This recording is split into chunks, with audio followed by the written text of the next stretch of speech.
la chance d'être rejointe par Zeish pour quelques minutes dans l'entre-deux matchs, puisque tu affronteras Coy un petit peu après déjà. Est-ce que tu as quelques mots à dire par rapport à cette victoire contre Vitality? Tu l'attendais? Est-ce que tu pensais que ça allait être le match le plus difficile de la journée déjà? Honnêtement, on savait qu'ils étaient très forts.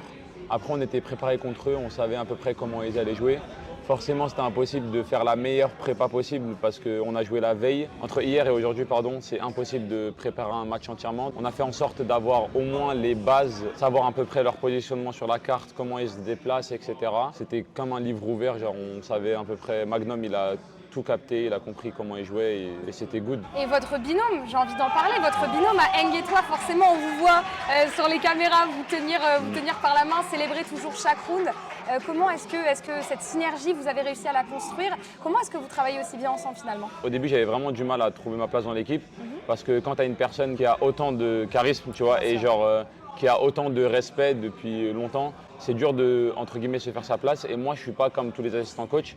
Tu vois, la plupart des assistants coach, ils restent dans leur coin, et, ils ne parlent pas énormément et ils vont juste faire les tâches qui sont demandées, tu vois. Moi, je suis beaucoup plus que ça. Je parle énormément avec les joueurs, je fais beaucoup de choses dans l'équipe et du coup, forcément, je ne me sentais pas vraiment à ma place, entre guillemets. Et après, ce qui est bien avec Eng, en fait, c'est que même si pour moi, en fait, c'est très dur de le contredire, mais lui, il est toujours ouvert au débat. Mais en fait, juste par ses mots, t'as pas envie de le contredire, je sais pas comment t'expliquer. En fait, il arrive toujours à te convaincre, tu vois. Il arrive toujours à te convaincre. Et du coup, au début, moi j'ai eu une conversation avec lui, je lui ai dit que j'arrivais pas vraiment à trouver la bonne place que je voulais moi dans l'équipe. T'as été honnête par rapport à ça? Ouais, en fait, moi je suis toujours, de toute façon tu me connais, mais je suis quelqu'un, si j'ai un truc à dire, je le dis, tu vois. Et du coup, pour que je puisse mieux travailler dans mon taf et avoir le meilleur impact possible dans l'équipe, c'est que Eng, avant chez Gambit, il était tout seul. Ouais, c'est vrai. Du coup, en fait, il n'a pas l'habitude de déléguer du taf, tu vois. Et du coup, en fait, moi, au début de l'équipe, donc les 2-3 premières semaines, tu vois, je faisais ce que je voulais faire. Mais après, en fait, je lui demandais de me donner des tâches précises de comment lui, il voulait que moi je fasse par rapport à sa vision des choses, tu vois. Et après, au bout d'un moment, j'ai compris. Et maintenant, j'ai full liberté, tu vois. Genre en scrim, je parle quasiment autant que lui, voire parfois plus que lui.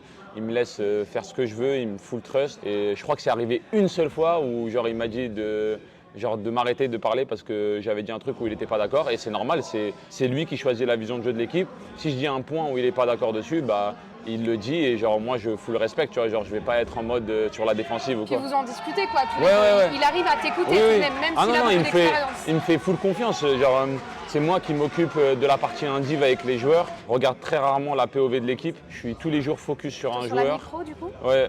Sur la micro, et je fais aussi pas mal de rounds macro, sur des ultis, sur des spécifiques, ouais, des rounds spécifiques. Faire des Google Docs avec les timers exacts, comme ça, en fait, eux, ils n'ont pas besoin de faire leur review directement, tu vois. Sur le lien. En fait, ils ont juste à cliquer sur le lien. Tout le travail est mâché pour eux pour qu'ils aient juste à se focus à lire le truc 15 minutes et cliquer sur le serveur. Tu vois. Et ça, c'est génial. Et on sait que tu as aussi beaucoup d'impact humain. Tu l'as brièvement mentionné. Comment est-ce que ça t'arrive à l'articuler pour avoir quand même une équipe d'amis ou en tout cas de potes sur le serveur et en dehors? Est-ce que c'est quelque chose sur lequel tu travailles, toi? Quand j'ai commencé le coaching, déjà de base, ma personnalité naturelle, elle est comme ça, tu vois, je rassemble beaucoup les gens, etc. Je pense que pour la plupart des gens qui me connaissent, ils le savent.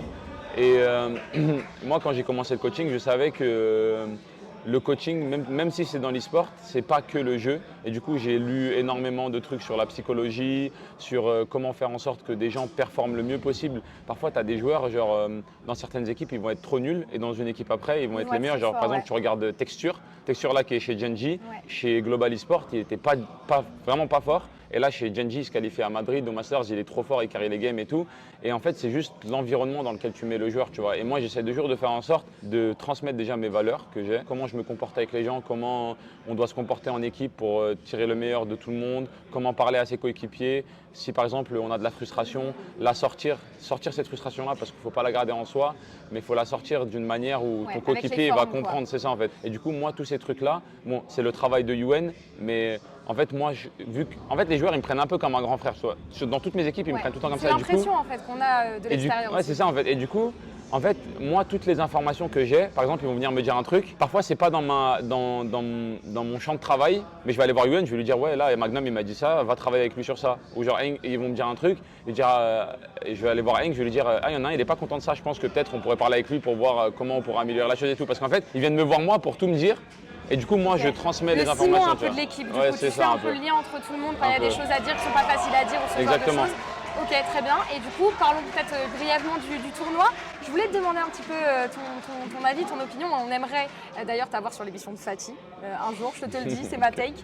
Parce que tu connais aussi évidemment beaucoup la scène, tu as été là pour le recrutement des joueurs. D'ailleurs, félicitations pour ce Merci. scouting de qualité. Merci. Ma question, c'est est-ce que tu as une déception sur ce tournoi, sur une équipe que tu attendais plus haut et à l'inverse, une surprise agréable où tu t'attendais peut-être pas à ce qu'une équipe performe comme ça et elle t'a surpris? Alors pour moi, ma déception, je pense actuellement, c'est Liquid parce qu'ils se sont fait éliminer, mais je pense vraiment qu'ils ont une très bonne équipe. Et ma surprise, en fait, c'est pas vraiment une surprise parce que moi, je l'avais dit, je te jure, je peux demander à tout le monde, j'avais toujours dit que Heretics, ils allaient avoir une honeymoon avec Pachitech. Parce qu'en fait, quand tu joues avec un joueur qui n'est pas dans ton équipe, entre guillemets, et qui est ton sub, il y a toujours un truc où en fait tu joues sans pression. Ouais. Genre, en fait, un peu à la PaperX, non? Ouais, c'est ça. CGRS et tout. PaperX ou même genre par exemple, c'est pas le même type de succès, mais genre tu regardes nous l'année dernière quand j'ai commencé à jouer, on jouait beaucoup mieux. Ouais. Weber avec Heretics quand elle a commencé à jouer l'année dernière, il jouait beaucoup mieux. Et en fait ça t'enlève une pression où genre en fait tu te dis c'est pas l'équipe avec laquelle je vais jouer cette année. Donc genre on On s'en en attend fout, tu vois. moins de nous, Ouais, c'est ça en fait. il n'y a pas C'est forcément ça, en trop fait. de conséquences à Ouais, l'arrivée on n'est si pas passe avec pas. Woot, on n'est pas avec notre main roster, donc go juste prendre du plaisir et tout, et c'est tout, tu vois. Mais ouais, sinon, et Koi aussi, Koi je trouve c'est une très bonne surprise. Enfin, même si je savais qu'ils avaient une très bonne équipe, en fait je ne savais pas comment ils allaient la faire fonctionner, et je vois que ça fonctionne plutôt bien, donc voilà. Ok, bon, l'interview sera publiée après votre match contre Koi, mais dit comme ça, à chaud et en les regardant jouer, c'est quoi pour toi la plus grande force de cette équipe, ce qui pourrait vous inquiéter sur ce match? Ils ont une équipe entre guillemets de rookies, donc franchement ils ont une bonne équipe avec de bons talents. J'attends d'eux qui jouent à peu près comme nous, quoi, un peu explosifs, un miroir, enfin pas exactement la même chose, Ouais. vous jouez peut-être pas les mêmes compos, Ouais, etc. ouais. Mais sur votre style, le fait de ne pas avoir peur de se fight ensemble, c'est c'est ça, ce en qu'on fait. voit beaucoup. Ouais, je trouve Koi aussi. c'est à peu près comme ça aussi. Ok, très bien. Mais même toutes les équipes maintenant, hein, genre en fait, je trouve que cette année, la VCT et MIA en tout cas, est beaucoup plus stack que l'année dernière, tu vois. Je suis Genre le d'accord. niveau, en fait, vu qu'on a fait monter plein de talents du T2, toutes les équipes à peu près, bah, le niveau, les gens ils ont juste la dalle et le niveau il est beaucoup plus stack, tu vois. Bah justement, en parlant du T2, est-ce que tu aurais peut-être un mot pour les joueurs des VCL, que ce soit en France, évidemment, et tu as tellement de potes qui évoluent dans ces ligues-là, ou même d'art, etc. Peut-être une recommandation pour espérer aller chercher sa place en VCT. C'est pas une question facile, mais on coupera au montage, t'inquiète. Alors pour moi, les premières qualités d'un joueur, c'est pas l'aim. Donc en fait, tu peux être très fort individuellement, mais si tu n'as pas les qualités du joueur qui veut toujours aller chercher plus loin que ce qu'il a déjà entre les mains, genre pour moi, s'il y a un bon staff en face de toi, tu ne seras jamais en VCT. Parce que parfois, par exemple, on peut recruter un joueur qui est un peu moins bon individuellement qu'un autre, mais juste parce que ce mec-là, il cherche toujours le petit truc en plus pour s'améliorer, tu vois. Il ne se repose pas sur ses acquis, il ne se repose pas sur son individualité. Et il y a énormément de joueurs qui essayent juste de s'améliorer individuellement, mais c'est pas ça le truc, tu vois. C'est pas ça qu'il faut aller chercher. Il a failli venir t'embêter. Je l'ai vu, il y a eu un petit regard et il n'a pas osé. On a vu Heng qui est passé juste derrière. Bah écoute, Amel, je pense que ça marque la fin de notre interview. Je te souhaite beaucoup de chance, même si ce n'est pas ça dont vous aurez besoin face à Koi. Je suis sûre que vous allez vous imposer. Merci. On espère vous retrouver au play-off. Merci. Merci.